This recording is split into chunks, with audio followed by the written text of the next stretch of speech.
Terungkap kebenaran alam barzakh menurut Al-Quran dan Sunnah. Assalamualaikum warahmatullahi wabarakatuh. Alhamdulillahi rabbil alamin.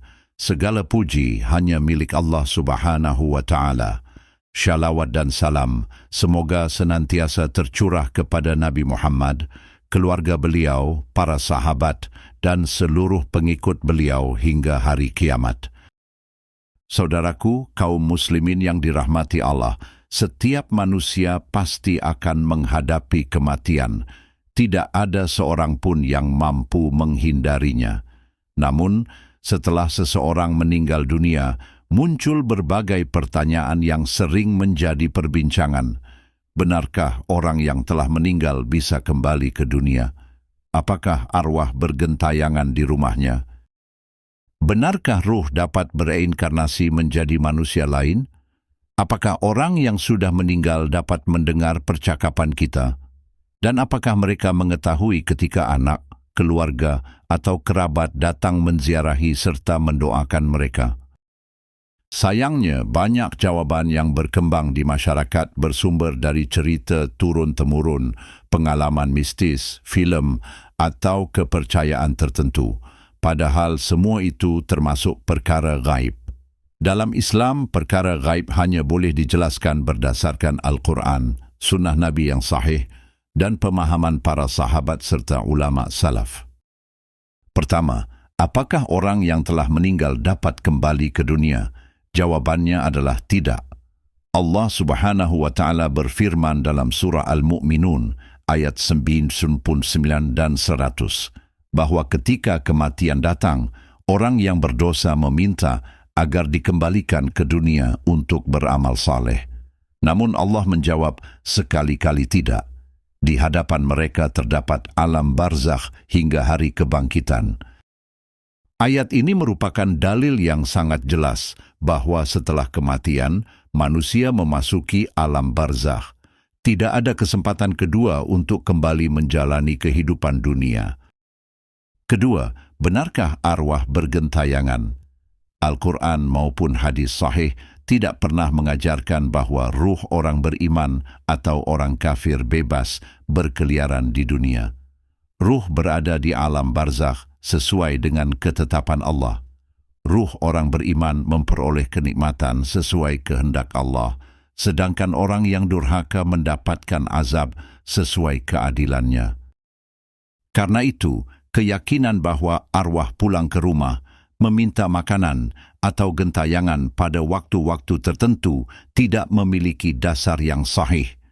Jika terjadi fenomena gaib, para ulama menjelaskan bahwa hal tersebut lebih mungkin merupakan tipu daya jin daripada ruh orang yang telah meninggal. Ketiga, apakah reinkarnasi benar? Jawabannya adalah tidak. Islam mengajarkan bahwa manusia hidup satu kali di dunia, kemudian meninggal, berada di alam barzakh, dibangkitkan pada hari kiamat, dihisab, lalu menuju surga atau neraka. Tidak ada ajaran bahwa seseorang lahir kembali menjadi manusia lain atau makhluk lain. Oleh sebab itu, reinkarnasi bertentangan dengan akidah Islam. Keempat, apakah orang yang telah meninggal dapat mendengar orang yang hidup? Al-Quran menjelaskan bahwa Nabi tidak dapat memperdengarkan kepada orang-orang yang telah mati. Ini menunjukkan bahwa hukum asalnya orang mati tidak mendengar seperti orang yang masih hidup. Namun terdapat beberapa pengecualian yang dijelaskan dalam hadis-hadis sahih. Setelah Perang Badar, Allah memperdengarkan ucapan Nabi kepada orang-orang kafir yang terbunuh sebagai bentuk hujjah atas mereka. Nabi SAW juga menjelaskan bahwa ketika jenazah telah dikuburkan dan para pengantarnya meninggalkan kuburan, mayit mendengar suara langkah sandal mereka.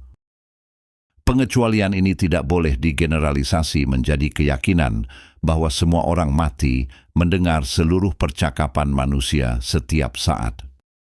Kelima, apakah orang yang telah meninggal mengetahui ketika keluarganya datang berziarah dan mendoakannya? Para ulama Ahlus Sunnah menjelaskan bahwa terdapat riwayat yang menunjukkan penghuni kubur mengetahui salam orang yang menziarahinya sesuai dengan kehendak Allah. Karena itu, Nabi mengajarkan doa salam ketika memasuki area pemakaman. Adapun mengenai semua doa, percakapan, atau aktivitas keluarga yang masih hidup, tidak ada dalil sahih yang menunjukkan bahwa mayit mengetahui semuanya. Maka kita tidak boleh menetapkan sesuatu yang tidak ditetapkan oleh Allah dan Rasul-Nya. Yang pasti berdasarkan hadis sahih adalah bahwa doa orang yang hidup bermanfaat bagi orang yang telah meninggal. Nabi bersabda bahwa apabila anak Adam meninggal dunia, terputus amalnya kecuali 3 perkara. Salah satunya adalah anak saleh yang mendoakannya. Karena itu, yang seharusnya dilakukan oleh keluarga bukanlah memanggil-manggil arwah, meminta pertolongan kepada orang yang telah meninggal, atau meyakini mereka mengetahui seluruh keadaan kita. Yang dianjurkan adalah memperbanyak doa, memohonkan ampunan, bersedekah atas nama mereka dalam perkara yang disyariatkan, serta melanjutkan amal-amal kebaikan yang dibenarkan syariat. Saudaraku yang dirahmati Allah, kematian bukanlah akhir perjalanan, melainkan awal kehidupan di alam barzakh. Dunia hanyalah tempat singgah yang sangat singkat. Setiap detik yang kita lalui adalah kesempatan untuk menambah bekal sebelum datang saat ketika penyesalan tidak lagi bermanfaat. Marilah kita memperbaiki tauhid, memperbanyak amal saleh, menjauhi syirik, bid'ah dan maksiat, serta mengikuti Al-Quran dan Sunnah sesuai dengan pemahaman para sahabat dan ulama salaf. Jangan sampai kita tertipu oleh kisah-kisah yang tidak memiliki dalil sehingga akidah kita tercampur dengan mitos dan khurafat.